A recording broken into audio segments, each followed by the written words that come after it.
Very good evening to one and all.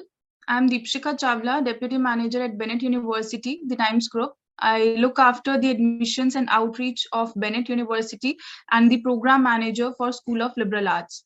In today's webinar, our eminent speakers, Chief Operating Officer Mr. Sudhanshu Varma, Head of Liberal Arts at Bennett University, Dr. Om Prakash Dwivedi, and Professor of Psychology, Dr. Shalini Mittal, will be discussing about liberal arts education, its scope, and career aspects.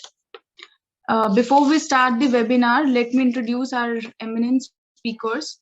Mr. Sudhanshu Varma ji, Chief Operating Officer, Bennett University, is an experienced and successful leader known for his dynamic leadership and brilliant people management skills with more than 31 years of experience across various industries and sectors.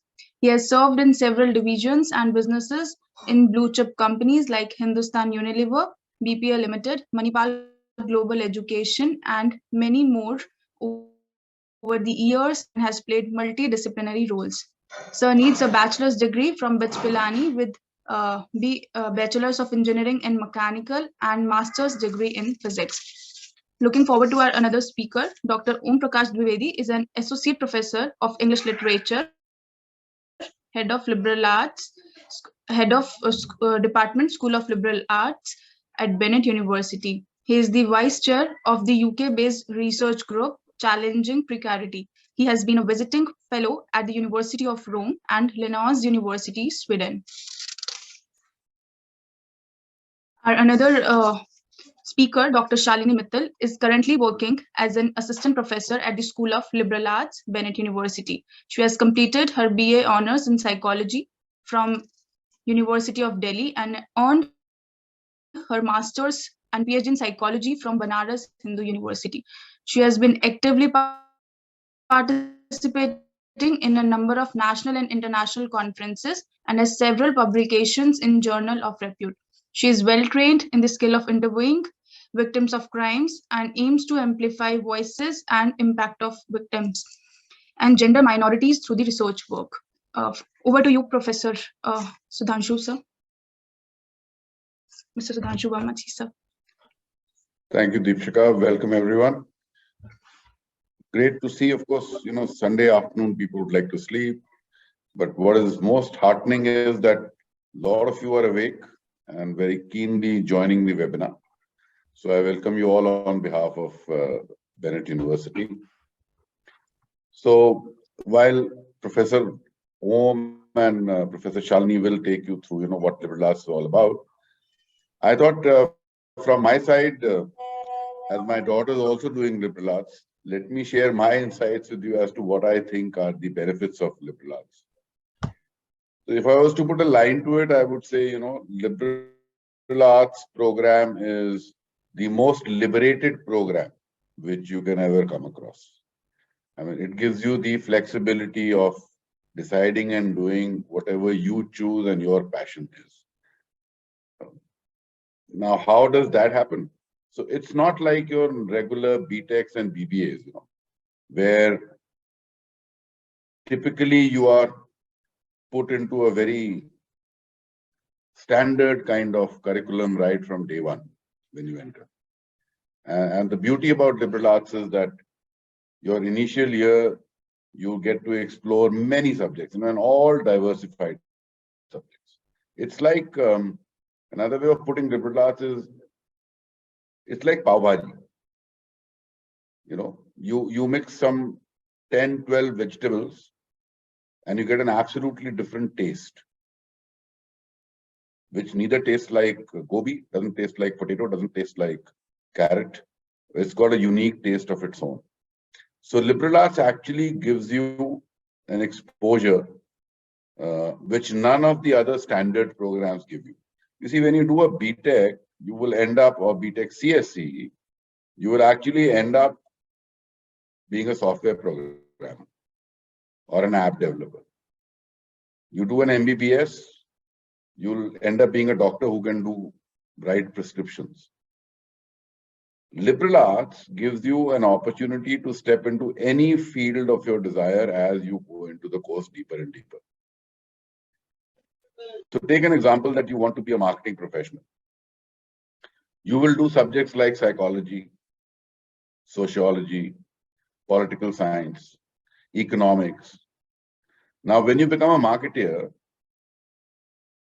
you can go about bringing ads. But if you do not know and understand what is the economic situation of a particular place, you don't understand what is the way that people think, how their psychology works, what is the political scenario, what is the sociological structure of that place, the kind of ads or the kind of marketing you will do will be far, far more intelligent versus if you're just a pure plain marketer. That is the difference which a liberal arts program would bring onto the table and the kind of wide exposure you will have.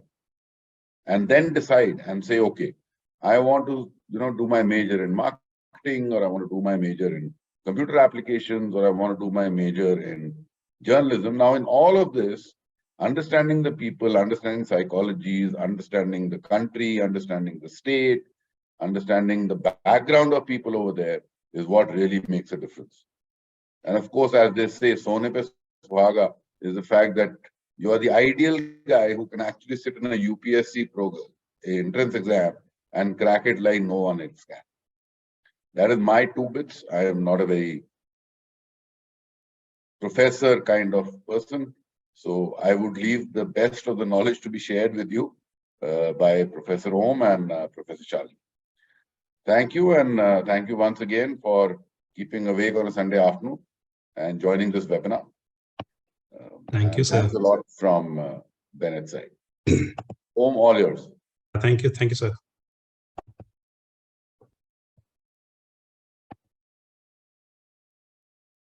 Is it the slides are visible, Dr. Shalini? Okay, good. Yeah. So on behalf of the School of Liberal Arts, let me welcome all of you here for this webinar that is titled Decoding Liberal Arts. Just do a slideshow, Om. Yes, I think. Yeah.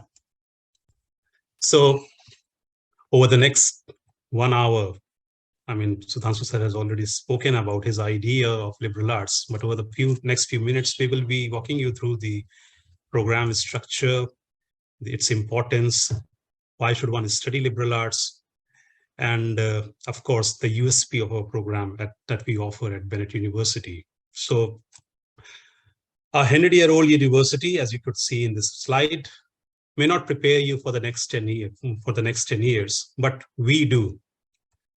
The thing is that we are living in an age that is very rapidly changing, where nothing is certain. So you can easily correlate it in a way that the mobile in your own hand, it needs updates, right? And you want to update it every year. And also the softwares that are available on it, they also require constant updates. And that's the kind of update that we are all surrounded with. So we are living in times that are rapidly changing. So how do you respond to that? That's the basic question. So a university that is old, that is traditional in terms of its pedagogy, that is old in terms of its infrastructure, that deviates or is yet to take on or accept this multidisciplinary education model will not be able to prepare the future citizen, right? But we at Bennett University do offer that. And we do it very convincingly. So what's common between the CEOs who built Starbucks, HBO, YouTube, and Walt Disney? So Bennett University started its liberal arts program with a firm belief that knowledge creation has to be infused with entrepreneurship. And that's exactly what the new national education policy also talks of, right? So if you look up the profiles of the leading CEOs of multinational famous big companies, be it Starbucks, HBO, YouTube, even our own MD, then the Chancellor of Bennett University, you will find that they all happen to be beneficiaries of liberal arts education model. So this works very well. I mean, the education, the traditional knowledge system, and combining with skills, how to cater. So for example, Sudhanshu sir was talking about that, how can a software engineer deal with the needs of society. How, as a psychologist, you can feel the pulse of the economy, right? And you can deal with that. You can come up with some kind of a frameworks to cope up or to cater to the demands of the changing time. So this is exactly what happens when one pursues liberal arts education. It provides you different lenses. It's a very famous poem that comes to my mind, that Nazare badlo, nazare badal jayenge, right? So in the same way, when you bring in that different lenses to look at these traditional disciplines, right, you will get to see how all these disciplines are interconnected. Now, searching for way forward, how do we do it at BU? We believe that multiple points of view is good for a better decision making. It makes sense, and it's always better to have examined a particular situation from different positions. And Sudhanshu sir names that position a helicopter view, where you go to the top, where you are able to raise yourself to the top, and you are able to, you can see the problems that are happening on the ground, right? So you have an overview of what needs to be done to change that situation, or to alleviate the crisis that has emanated. So in the same way, education should be broad and diverse. Again, talking about the idea of the importance of the multidisciplinary education model. We will teach you how, as a literature person, you can influence science, right? How, as a sociologist, you can examine the pulse of a society, or for example, how as a sociologist, you can come up with a policy that is more inclusive, more liberating, and more empowering for society. So this is what multidisciplinary education does. Let me give you another example. As someone who holds a major in the field of say marketing, how can you come up with a framework that takes care of the ongoing environmental catastrophe, and how can you mitigate that, right? So all these visions that liberal arts can provide you, it cannot be done through any other isolated disciplinary model, right? So a student should be allowed to explore his or her own interest. This is what we believe. So we do not offer you the major immediately when you enter Bennett University. You will pursue your first 3 semesters, cultivate your interests, examine what you want to do. And once you are in your 4th semester, you can go for your for any major that suits your interest, your aims, your development. And everyone does not love science or technology or history or philosophy. So consequently, we have blended it all, and we have brought it in the form of a bouquet for you. You can pick and choose in the form of electives as you grow on with your studies at BU. Industry discovers that soft skills are important as the hardest skills. So we also realize this, that's very important to have a good communication skill, good presentation skills, good argumentative skills, analytical skills that are very fundamental for any citizen, not just a worker, but also for any citizen, right? Businesses now, the last point, businesses now want leaders who can make decisions that positively affect all stakeholders, from employees to customers to society at large, and whose worldviews go far beyond stock prices and profitability. So this, you can see that how inclusive liberal arts is. It's not just deals with profit and loss. It talks of society as a fabric, right? How can you weave the thread to connect that society together through the knowledge that you have cultivated and gathered at in our school? That's what we prioritize. Of course, our USP lies in the fact that we happen to be a Times of India venture, which is a very rich, which enjoys a very rich legacy, 180 years old legacy. And what Sudhanshu sir said, that ours is a very flexible kind of a program where you have the freedom, complete freedom to choose any one of the 12 majors. And I will be telling more about those 12 majors in the next slide. And through those majors, you can combine humanities subjects with business studies. Now, this is something unique that the School of Liberal Arts at BU is doing, combining humanities with business studies, which you will not come across at any other liberal arts universities. Another USP happens to be the credit that you can earn by studying sports or by enjoying your sports. So we did it ahead of many other universities in India. And we have devoted 4 hours per week for sports. Pool of renowned faculty from India and foreign universities. We have the UNESCO chair with us. We have the Dean of Humanities at NIAS, ISC Bangalore with us. We have professors from outside India as well, coming from Aarhus, UK, US, Denmark, and Mexico, right? Who will be teaching you. Australia as well. Student exchange programs with foreign universities are at place. And if you want to explore what are the universities that we have tied up, please visit the International Relations section on the BU website, and you will get all the details pertaining to the IR office. So IR office regularly sends out an email to our students, and based on your interests, your needs, you can opt for a program and go and pursue it. Opportunity to inculcate research orientation. We have 2 research centers at place. Is Research Center for Sustainability and Life Skills, through which we promote our work that talks and thinks of ways to mitigate the ongoing environmental crisis. We have another research center in collaboration with the School of Management, that is Center for Social Innovation and Management, where you can, of course, enhance your skills in sociology, in literature, in economics, in psychology, and talk about and explore different problems that society faces.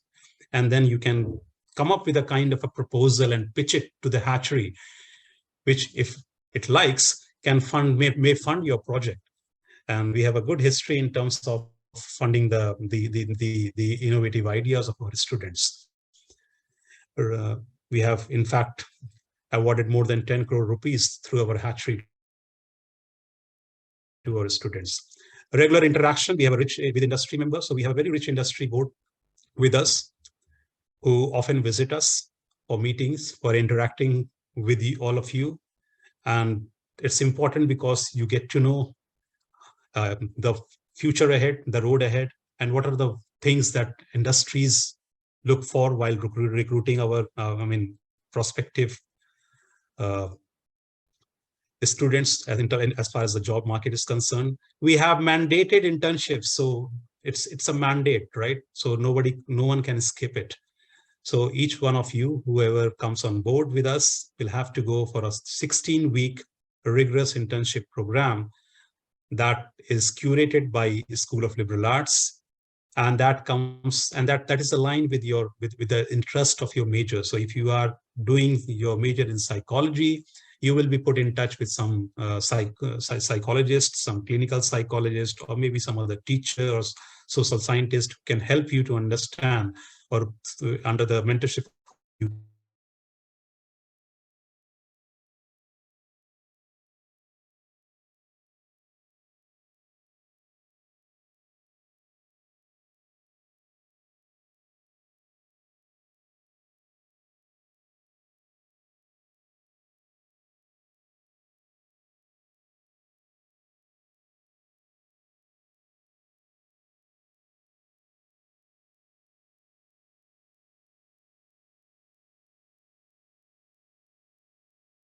form of any project, in a form of any writing work, in a form of any innovative idea for the hatchery, needs to be put in place. So this is another picture, another one where students have visited an orphanage. That's it from, and I mean, just the last slide I will show, and I will stop it here. This is the structure that you can look at: psychology, literature, economics, advertising, journalism, political science, marketing, philosophy, finance, business studies, sociology, film, TV, and web series. So that is it from my side. And I will now pass it on to my colleague, Dr. Shalini Mittal, who teaches psychology in the School of Liberal Arts. Over to you, Shalini ma'am. Thank you, sir.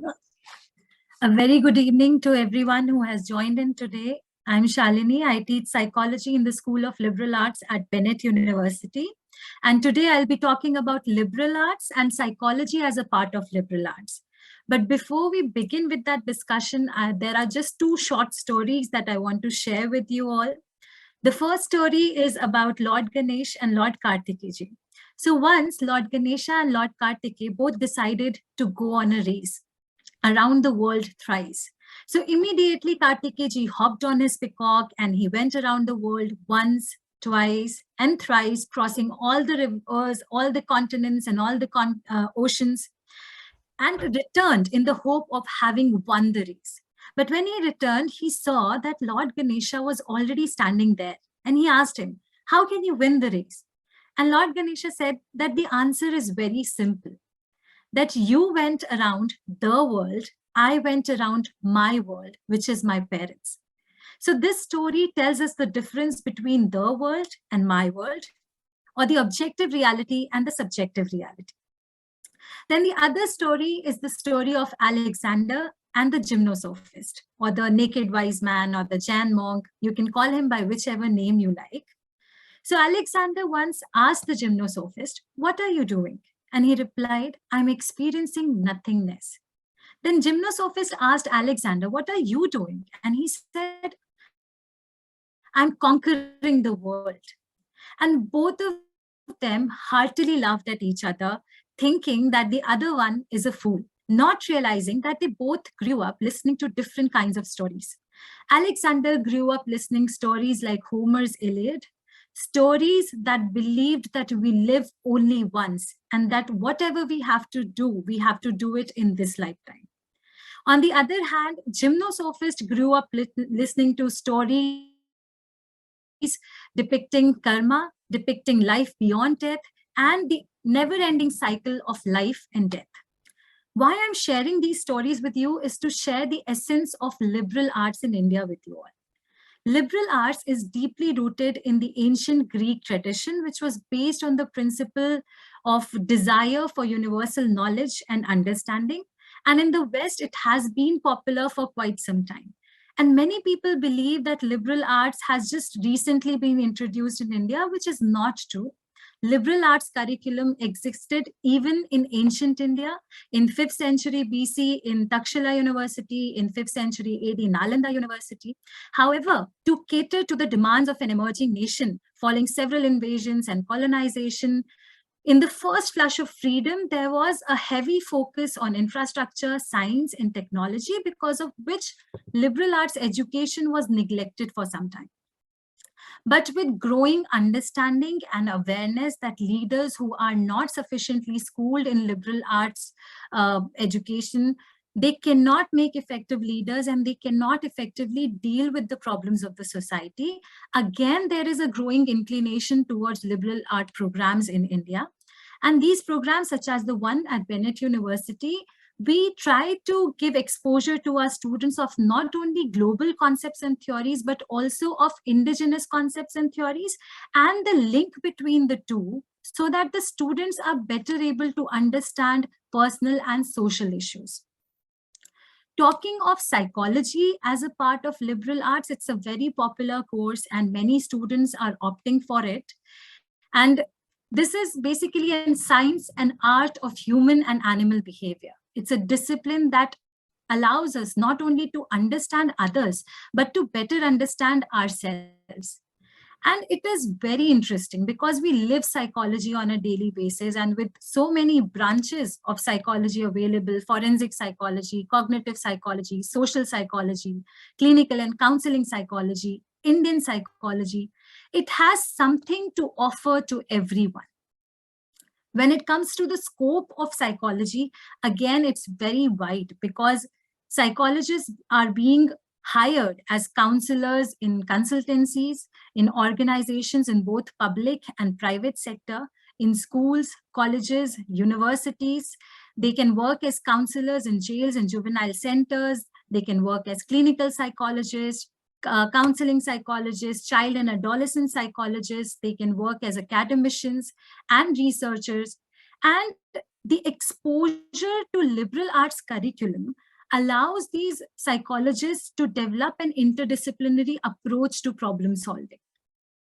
So for instance, the New Year sale has just passed by, and there were so many sellers who were trying to lure you by saying and claiming that we are offering a discount. You can buy this product for just $2.99 or $3.99. So this figure 99 is actually backed by a lot of researchers in the field of consumer behavior.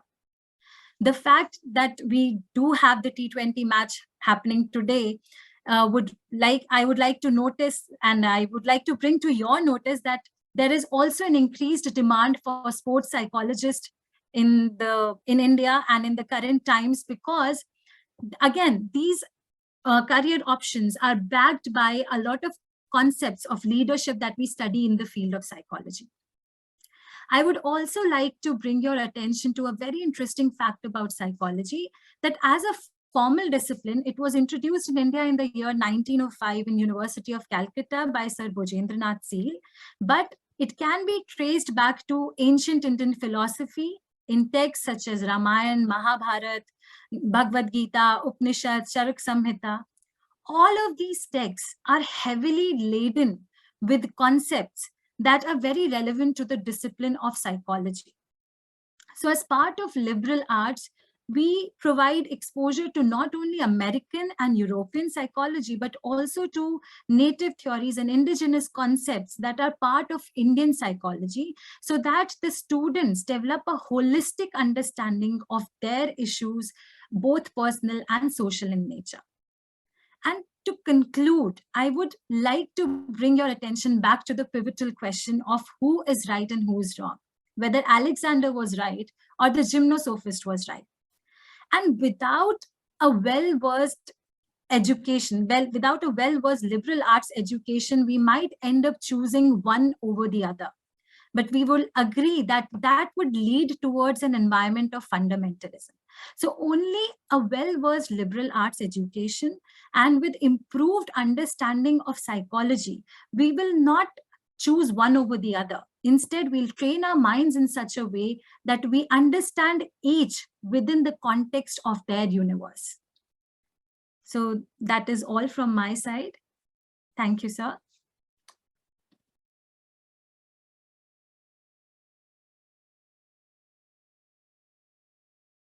Yeah, thanks, Dr. Shalini.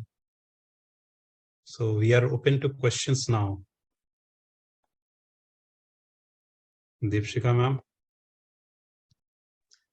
Yes, sir. Thank you very much, sir, for this answer, and ma'am for this introduction to the liberal arts and the scope of it. Now, looking forward to the questions raised by the students.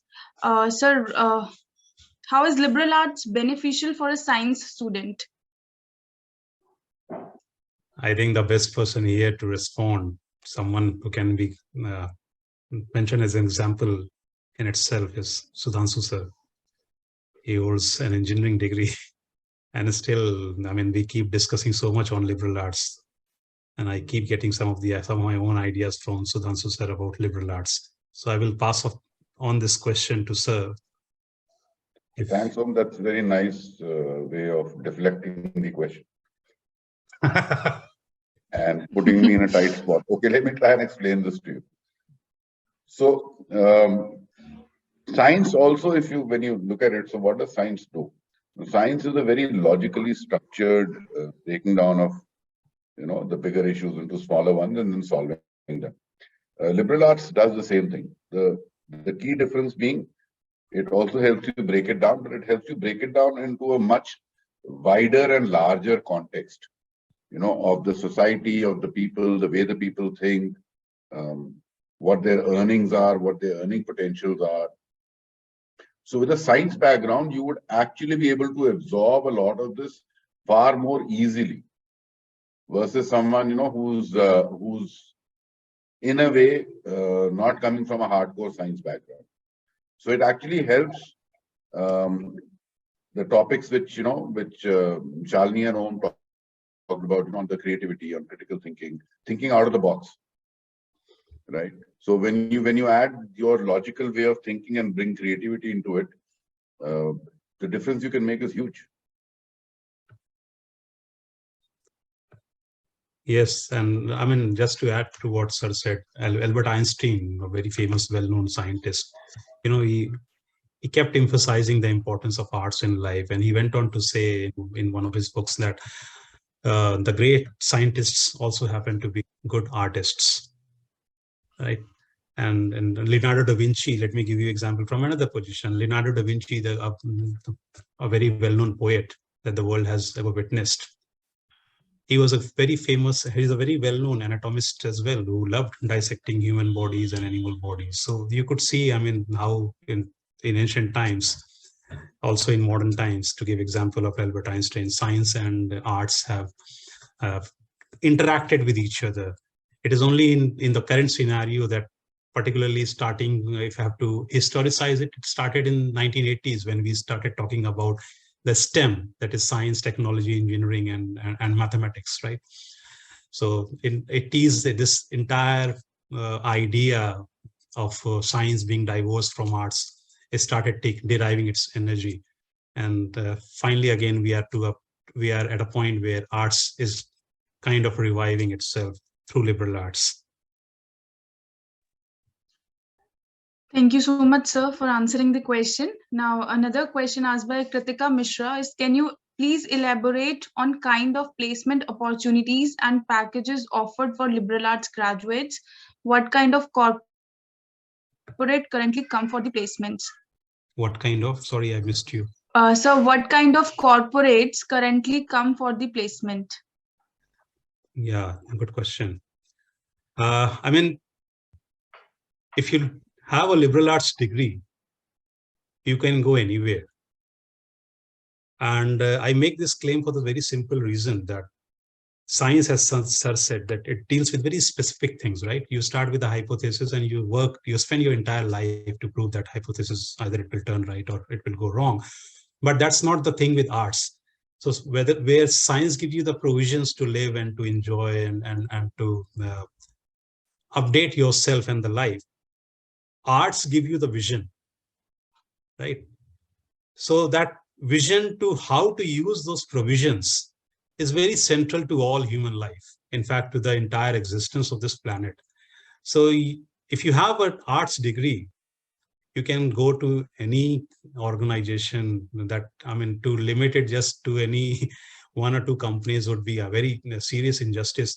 I started with my slide, and I gave you the example of the CEOs of HBO, Walt Disney, YouTube, including our own MD. So why just think about just joining the companies? You can start your own company if you have a very good and innovative kind of an idea, and give plenty of opportunities to other peers, right? To many other youngsters. So that's how I see liberal arts. So if I may just add home to that, over a period of time, with the way and the speed at which things are changing in the world, people are now not looking at specialists in various departments, because the whole complexity of issues, of problems, of things being marketed and sold, or issues being tackled by various companies and corporates are very different what they were maybe during my time in the 1990s.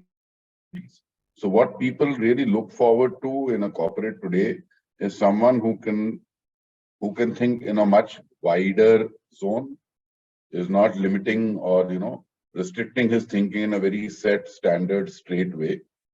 So with the complexity growing, the kind of solutions also expected. Corporates today look at people who are far more adaptable, flexible, and can think widely. So as what Om said, the opportunities are across all industries.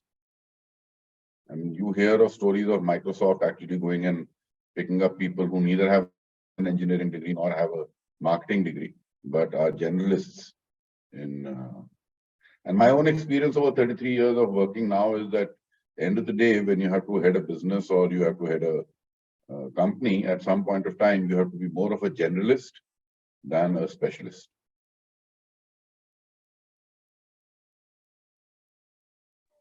Thank you so much, sir. Sir, another question that has been asked is, among all the majors offered during liberal arts course, which is the most sought after by the corporates? We'll hand it over to Dr. Shalini, her subject. She's the most favorite one for. So yes, I would say that psychology, since like I've mentioned in my like when we were talking about it, that psychology is one subject that we live on a daily basis, and it is like a bridge among all the courses, among all the other disciplines when it comes to implementation of the subject knowledge. For instance, like when I was talking about how it is related to the field of marketing, then again, it is related to the field of sports, it is related to the field of economics. So because of that, this is one particular course that has a lot of demand in the market currently, whether it is in terms of corporate or in terms of mental health in general. So yes, that is one of the popular courses in the liberal arts curriculum. Thank you so much, ma'am. Another question is, what is the scope of philosophy in liberal arts? Yeah, nice question. Philosophy, you philosophize, you think, you keep on thinking, right? And it brings you back to the main idea of critical thinking. So every organization, I mean, your own entrepreneurship skills, it depends on your ability to think through, right? So philosophy gives you that skill to deliberate on a particular topic from different positions, from different angles.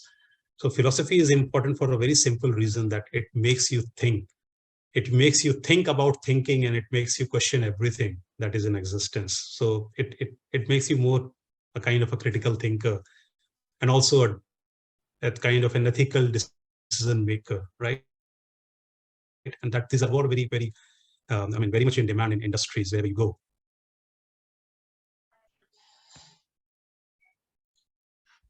Yeah, thank you, sir. So another question is, what kind of students should choose? Like, this course is good for what kind of students?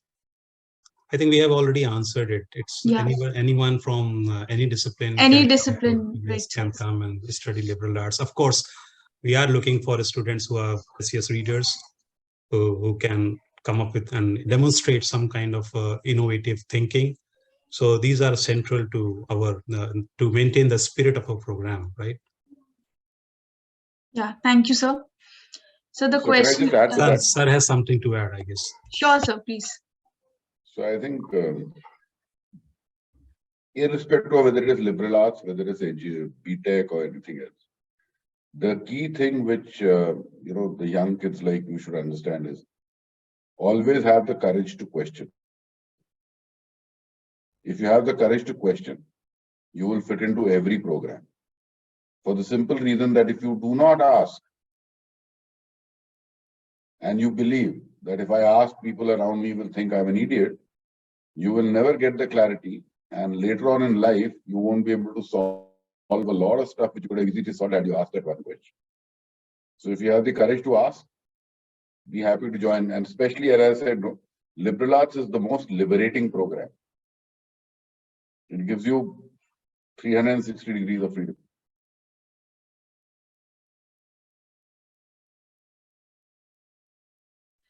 Thank you, sir.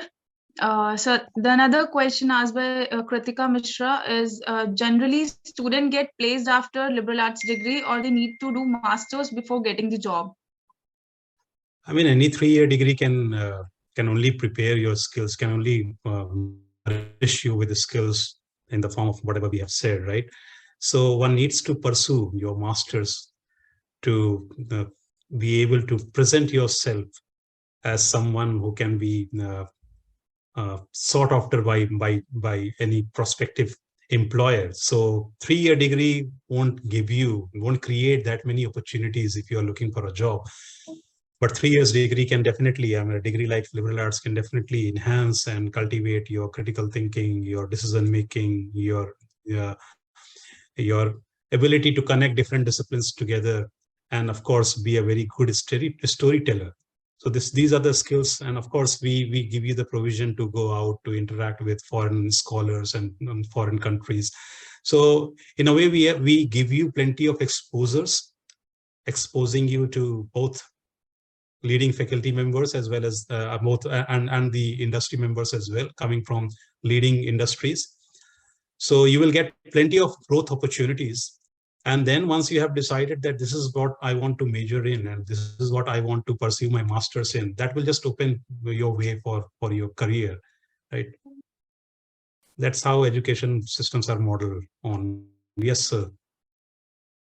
So also, I think, one must understand that in 3 years, there is a certain amount you can go deeply into. So if you really want to be a champion at some of these things and you want to increase and increase the depth of your knowledge, obviously a master's is fine-tuned in such a way that you will add a lot more value to what you've done in your undergrad.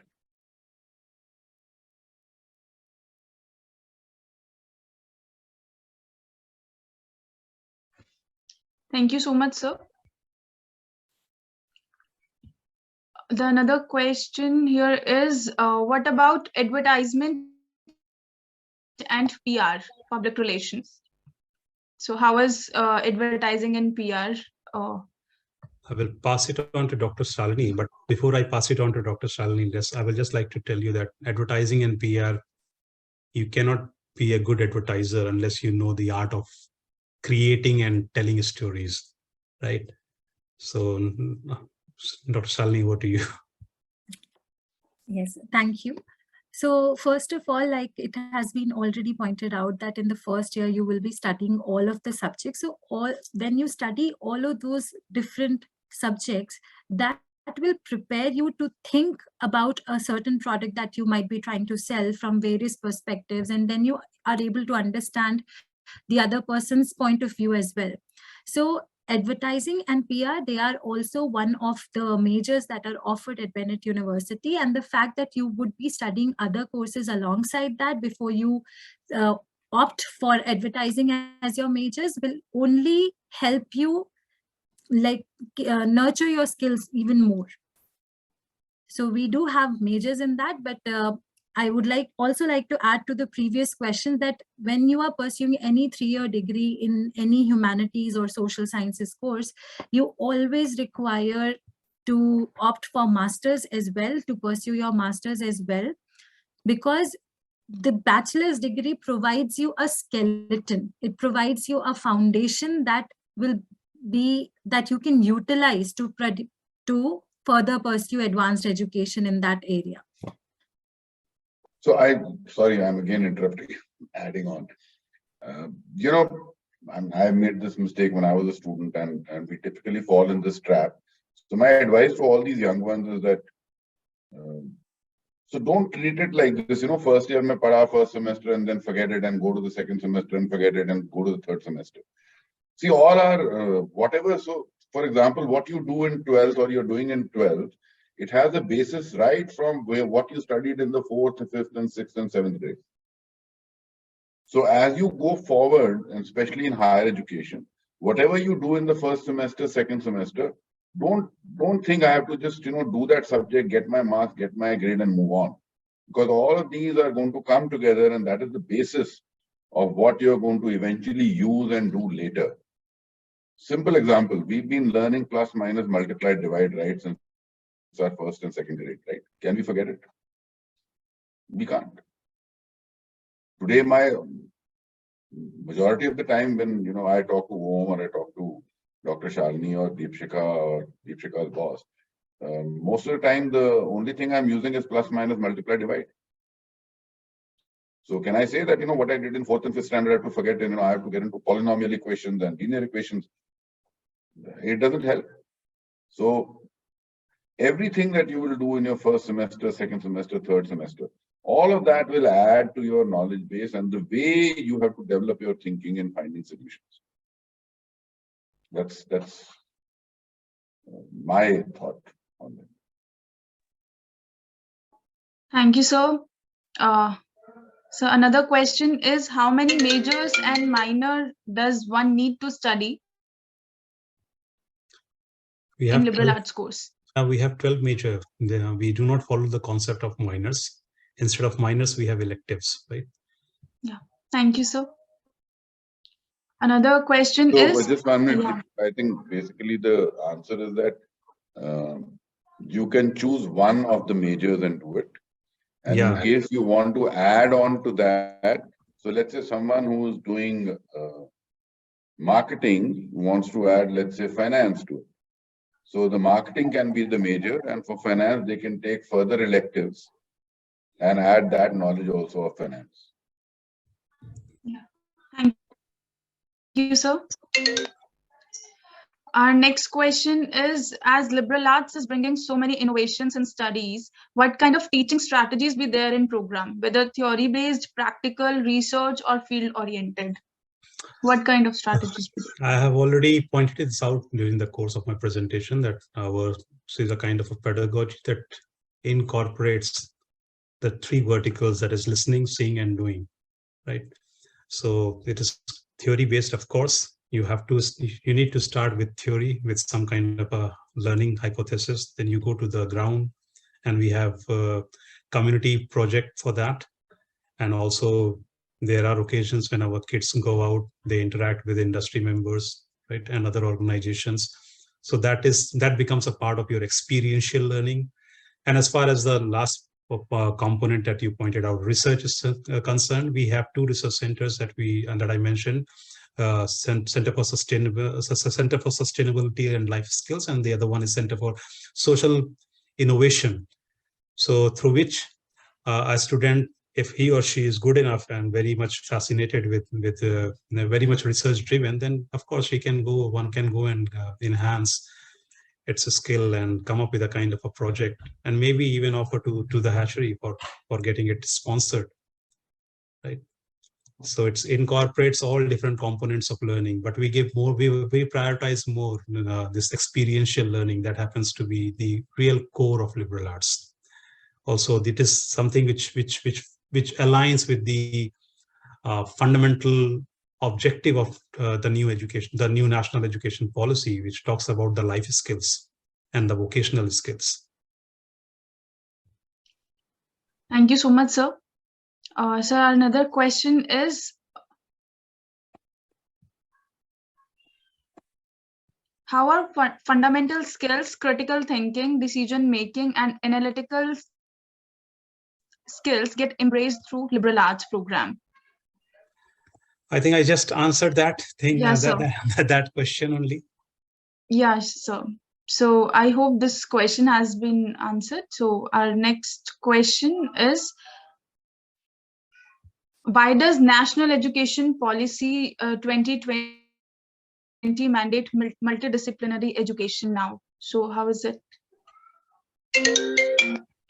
Yes, to answer this question, I think again we have to come to the point where I started, that times are changing, right? There is nothing fixed. So when nothing is fixed, then how does one hold everything together in a way that is enabling, liberating, and also empowering?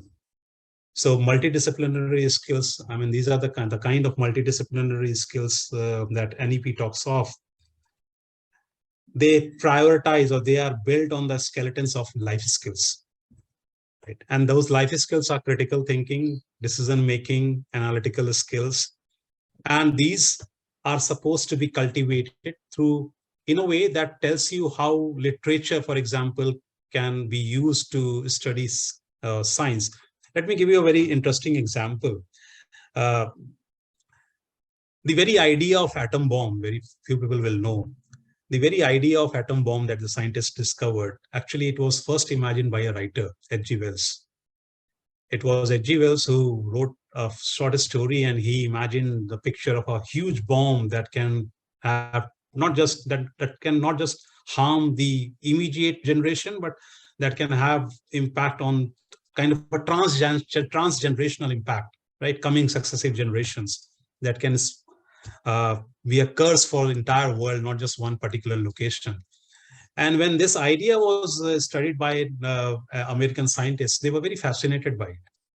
So this, you can see how literature is now influencing science. And they started working on this model that to prove this imagination correct, to come up with a bomb, and ultimately atomic bomb was, it came into existence in the 1940s, right? So this is, how the multidisciplinary skills are important, because it tells you that everything are interconnected. To give one more example, planktons, which can be found at the base of the ocean, they are very essential to maintain the oxygen level in the environment. If they die, the entire life on this planet will collapse, right? So one has to, but through this kind of multidisciplinary education, you see the essence of life, not just the job aspect, which of course is there, but you also try to bring in some vision. Everything will change, but remember one thing, that ultimately we are all dealing with humans, or about this world that surrounds us, right? So how are we to cope up with that? For this, multidisciplinary education is in place, and this multidisciplinary education is not something new. As my colleague Dr. Shalini pointed out, we have been practicing it since long, during the time of our Nalanda University, and the Greeks also, they have been practicing it since long, but we forgot it during the course of our so-called progress.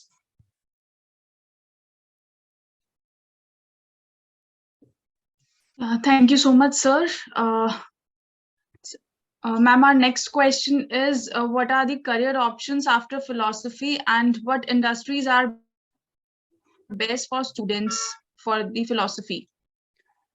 Philosophy, I have a few friends who have got their master's degree from philosophy, and they are all working in the capacity of advisors to engineering companies, also software companies, right? Because when you develop any software, or when you, for that matter, when you develop any house or anything, when you develop what I just said, that ultimately you are developing that thing for humans, for society, right?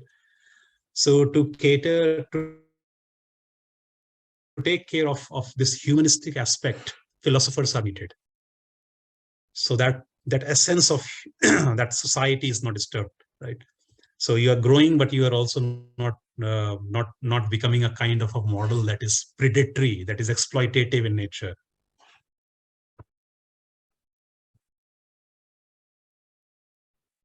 Thank you very much, sir. So now we are done with the questions.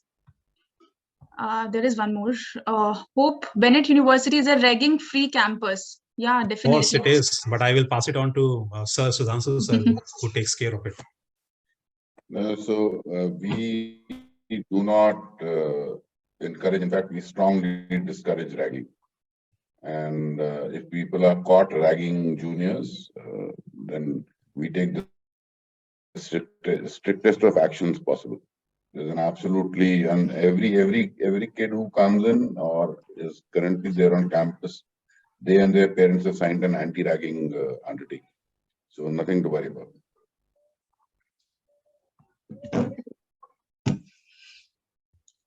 Thank you, sir. Thank you, ma'am. Thank you, Deepshika ji. Thanks. Thank you. Yeah. Thanks, sir. It was great. Thank you, everyone. Yeah, thank you, everyone. And all the best for the board exams. Yeah. Yeah. Okay. All right. I guess we can leave. Thank Yeah. you. Yes, sir. Yeah. Thank you so much. Take care. Bye. Bye.